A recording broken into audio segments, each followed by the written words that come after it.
afternoon and welcome to AP on Play. I am your host, Anjali Prasad. Our guest today is newly elected Tricia Dare from the Oakland County Prosecutor's Office. She just succeeded in the November 5th election. She's going to be a circuit court judge, Oakland County, in January. Tricia, thank you so much for joining us. Thank you so much for having me. And congratulations on the election. Thank you. I know all about you, but let's tell our audience a little bit about you. Okay, so I have been a prosecutor. I've been an attorney since 1997. I went straight out of law school. I went to the Oakland County Prosecutor's Office. That's where I spent my entire career, 27 years, at the Prosecutor's Office. I've done a lot at the Prosecutor's Office, but my main focus at the Prosecutor's Office was special victims. Currently chief of the Special Victims Unit, and that's a position I've held since 2010. So just so you're aware, the Special Victims covers cases involving domestic violence, sexual assault, child sexual assault, child abuse, elder abuse, and we recently added hate crimes to that division. Okay. I'm also very active in supervising and mentoring young prosecutors that come through our office, which is something I really enjoy. I've had the experience of trying a lot of cases, a lot of major cases that have gone through Oakland County. I think I've done 14 homicides in my 27 years. But primarily just special victim cases, right, and a lot of community involvement. You and I are similar in that we both graduated law school and our first jobs were at major district attorney's offices. I was a DA in Philadelphia, and you were a DA or a prosecutor in Oakland County. And the way we started was they just would throw the baby DAs into the courtroom doing preliminary hearings. And we would do maybe 50 to 60 preliminary hearings a day. And it was, the volume was crushing. So tell us about training at the Oakland County Prosecutor's Office. It's a little different at Oakland County. That sounds a little more like Wayne County. Oh, okay, possibly. Yes. The volume. The volume. We do have volume, but not to the extent that the office that you were in probably does. We would start out in our when I started. It's a little different now, but we would start out in our warrants division. So you would learn how to build a case, how to review a case to see if charges should be issued, how to read a police report. We'd spend approximately, I think I spent 3 months in our warrants division. And then they sent us to the district court where we did preliminary examinations, pre-trials, and traffic. Yes. And how many prelims were you doing a day? You know, we didn't have, now we have the probable cause conferenses, which eliminates a lot of the preliminary examinations. But back when I was in district court, we didn't have those. So I was assigned, my two main courses I was assigned to Troy and I was assigned to Pontiac. Mm-hmm. Now Troy, I would say on average it was probably, there would probably be 10 scheduled and we might hold 3. Okay. In Pontiac, there would be about 20 to 25 exams scheduled in a day and we would conduct as many as we could. It would probably be 10. Okay. So it was a lot. It was a lot, but not as much as no. In Philadelphia. It was, and we were splitting lists. So there might be 100 prelims scheduled on a given day, and we'd split a list. So I would take 50, and my trial partner would take 50, and that is how I learned for 1 year. All I was doing was prelims. Wow. Day after day after day, and I don't know, I guess the theory was sheer volume makes you a better attorney. Well, it certainly makes you think on your feet quicker. It does. Yes, it does. And you learn the rules of evidence. Yes, yes. So you started in the warrants unit, and then where did you go through the office? So I went from the warrants division for approximately 3 months, and then I went to the district court division for 2 years. Okay. And then I went from there. We used to have a domestic violence unit. Yes. And in total, I was in the domestic violence unit for about 10 years when it was the domestic violence unit. I did take a break after I had my first child and I was pregnant with my second child.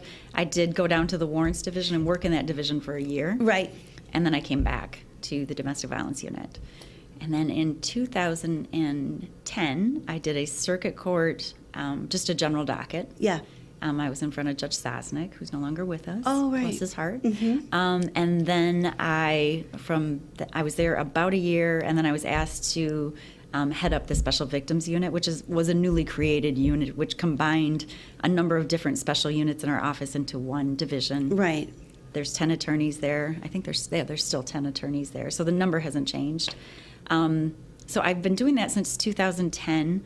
There was a stint in there where I was also chief of our juvenile justice division. So I was doing both at one point in time. Yes. And I did that for approximately 6 years where I was doing double duty. That was I also did a stint in the Juvenile Justice Division of the Philadelphia District Attorney's Office. And what I liked about that unit is that the emphasis was on rehabilitation as opposed to punishment. Yes. Is that same in Oakland County? Absolutely. Yes. Absolutely. Yes. It's getting the kids back on track. Yes. And with the kids, so in our juvenile justice division, we do the delinquency cases, which is I think what you're talking about. Right. But we also did the abuse and neglect cases. Okay, yes, I'm talking about the delinquency. Okay. So let's just explain to the audience what the juvenile, if you're charged with a crime and you're under, is it age 19? 18. Oh, it's 18. So if you're under 18 or under. if you're 18 and under, then the Oakland County Juvenile Justice Division will charge you, correct? Correct. And what is delinquency and what does that mean? The delinquency is different. You don't ultimately end up with a criminal conviction on your record. Right. It's called an adjudication. Yes. The goal is to get the child on track, to get them the services that they need to be able to be successful in Yes. life. And that's the goal. Yes. But the prosecutions, they look similar. But it's more what happens in the end that's very different. Right. So, for example, you might have a substance abuse problem, or you might be experiencing a host of problems as a juvenile. And what I think happens in your office is there's basically evaluations to kind of get at the root of the problem. Yes. And then you'll be put in a program to hopefully get you back on track. Right. A lot of services, Yes. and in the juvenile justice division now, we do have a treatment court, which Yes. are really wonderful. Which is really good. To address mental health issues and also address substance abuse issues. Yes, and if you are detained during the course of your case, what's the name of the facility that juveniles are at? It's Children's Village. Okay, it's Children's Village, yes, which I've had several clients there over the years, and it's, well, what do you think of Children's Village? There's different levels. Yes. There's high security. Yes. Which is similar to a jail setting, but it's child friendly. Yes. But it's secure, definitely Yeah. secure. And then you have the cottages, where there's more independent living. I don't know about the cottages. They're little outbuildings. Okay. Where the children live almost like as a family. They have Okay. other kids that they live with that they're not high security risk, but they need that structure. Yes, okay. And so they do that. They go to school everybody goes to school on the Children's Village campus. Some of them go to school in the school district, the local school district. So there's different levels. Right, okay. And it sounds like your sweet spot, like mine, when I was a prosecutor, is domestic violence. Yes. And that's the Special Victims Unit. Yes. So tell us about that practice. I know firsthand it's so exhausting and so difficult. It is, and it's something when I started doing, I thought there's no way I could do this for long. I know, same. And you realize, and it's not, I don't want to say it's a lot of cases where you make a big difference, but there are those cases where you feel as if you saved someone's life. You kept someone in a safe place. You helped them get out of a dangerous situation, and it really, it's what motivates you, and you understand this because you did it. It's what gets you out of bed in the morning, and it makes you stay up till midnight working on that case just to make sure you do everything you can do to protect those people. Right. And so I started out doing just simple assault cases, and by the end I was doing some homicide cases, which were really, really difficult cases to do. But at the same time, you have, when innocent people have things happen to them, it's different than when people who are involved in maybe criminal activity have Much something happen different, to them. yes, yes. And you and I were talking off camera about the resources that are available in Oakland County or in Michigan, actually, for victims of domestic violence. So why don't we share with the audience some of the resources that are available? Well, there's the biggest resource, and the one that I'm very involved in, a huge advocate, is Haven, which is Oakland County's. It's not just a domestic violence shelter, which people think, Right. but it is an amazing shelter. It's a center. They have counseling. They have things for children there. You can take, if you're staying in shelter, you can bring your animal with you, which is a huge thing. Yeah. People don't want to go into shelter care because they can't bring their dog with them. Yes. Which is important to them during this time. They have, support groups. They will help women get jobs. They will help them get housing. They will help with legal services. There's just, Do they have trained counselors on site? Oh, yes, So yes. they'll counsel you Yep. and okay. They have court advocates. So if you're going to court, they'll have someone who will go with you to court. That's not necessarily an advocate from the prosecutor's office. Okay. It's someone that's just neutral and just there for the victim. So that's a really great facility.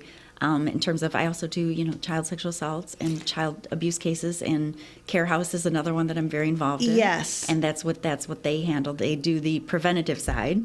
So they go in and educate in the community, but they also do the other side of it, where they do the forensic interviewing Right. for Yeah. law enforcement, so they can interview children who have been maybe victims of a domestic violence situation or abuse, but they can interview them in a neutral setting, a comfortable setting where police officers, prosecutors can actually observe the interview.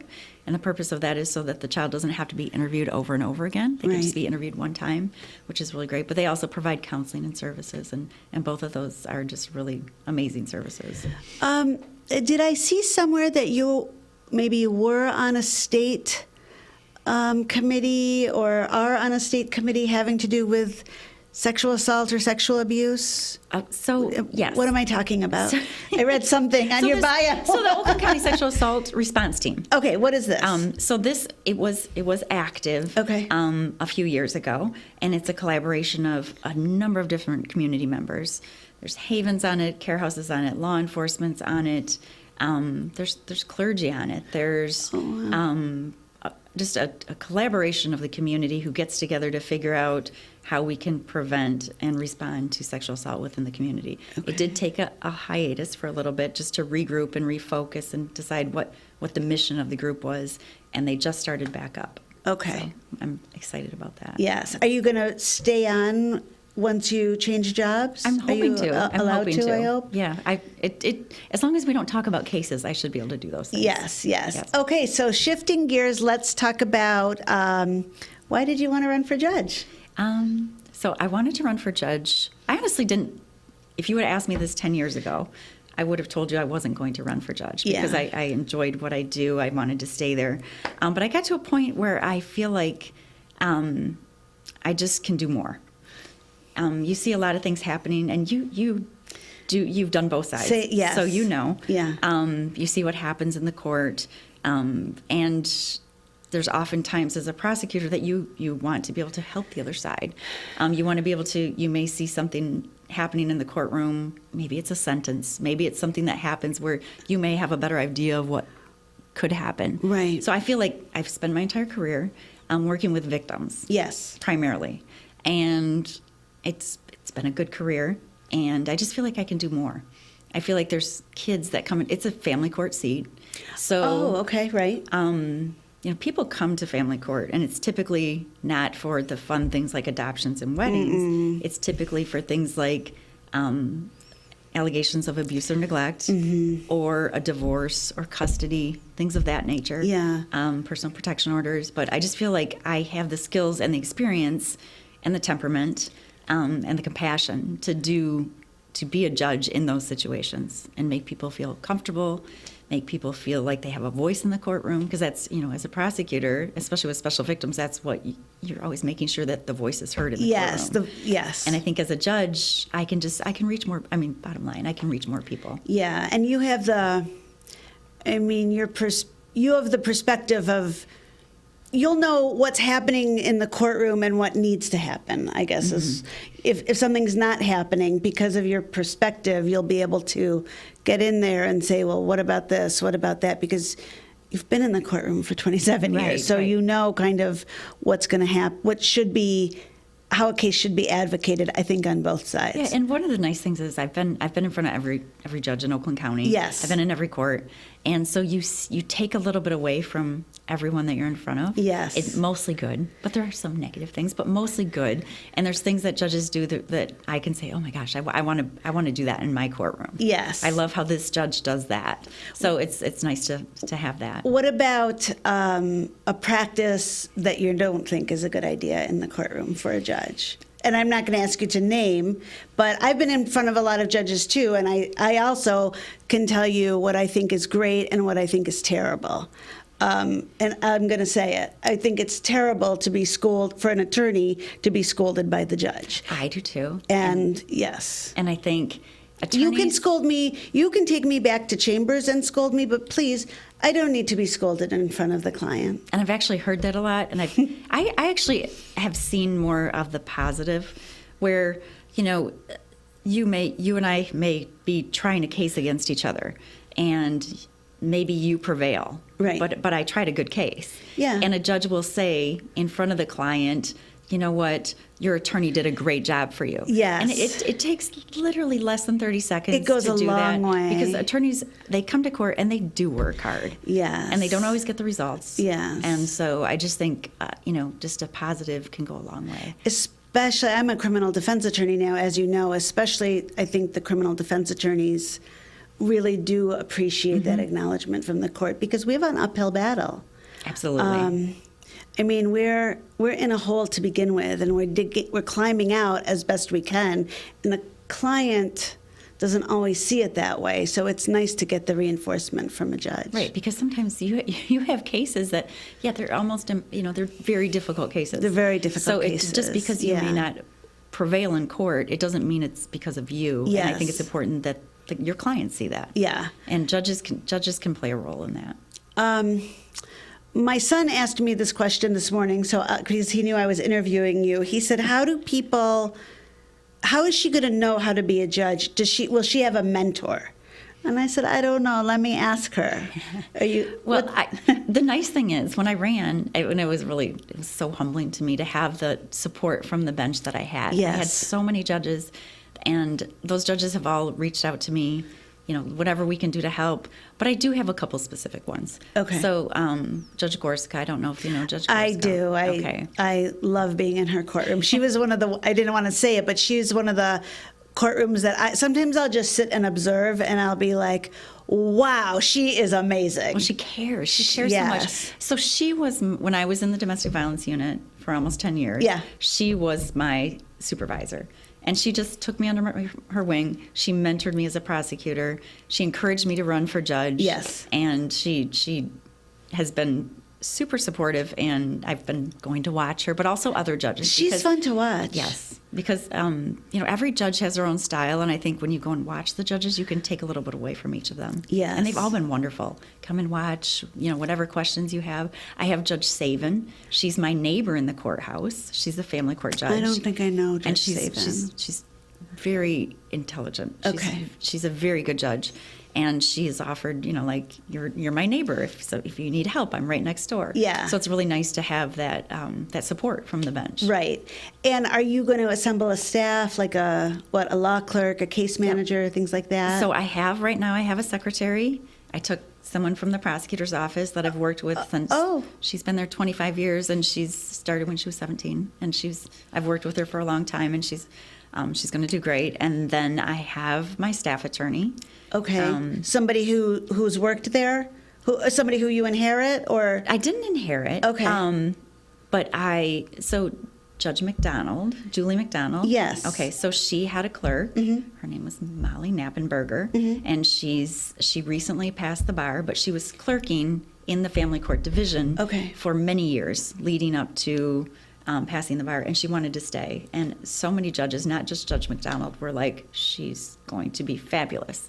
So I've spent some time with her, gotten to know her, and she's going to be my staff attorney. And the staff attorneys that are assigned to the family law judges are very, very smart. Yes. I've dealt with many of them. And they're very important. Yeah. Oh, they're so Very important. Yeah. And then I've been interviewing for clerks. Okay, good. I have I have 2 clerks, so I haven't made the decision on that, but I will by Wednesday because we're getting down to the wire now. Yes, when do you start? I start on January 2nd. But you're still working at the prosecutor's office. Yes, I used pretty much all my vacation time before the election, so I'm still working, but I have a lot to wrap up. Yeah, I'm sure. A lot to wrap up. Yes. Tell us about the election. What was it? How was it running? I didn't like I ran many years ago for a lower position than you ran for, and I hated it. It was stressful and mean-spirited. Try to stay. It was definitely. I'm not political at all. Same. And I really tried to stay nonpartisan, and it seemed as if it was almost impossible. And there was a lot of pressure to affiliate with a party, and I stayed out of that. And that was really difficult because I'm running for judge. Judges should not affiliate with a party. I completely agree. That I think was the most challenging thing I had. There was it was exhausting, but it was also one of the things. It took me out of my comfort zone.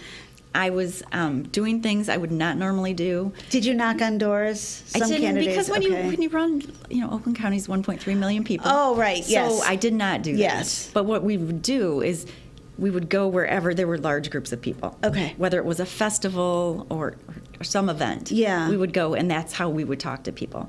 I had a lot of support out there. I had a lot of people, but I was just getting out and meeting people, getting the word out.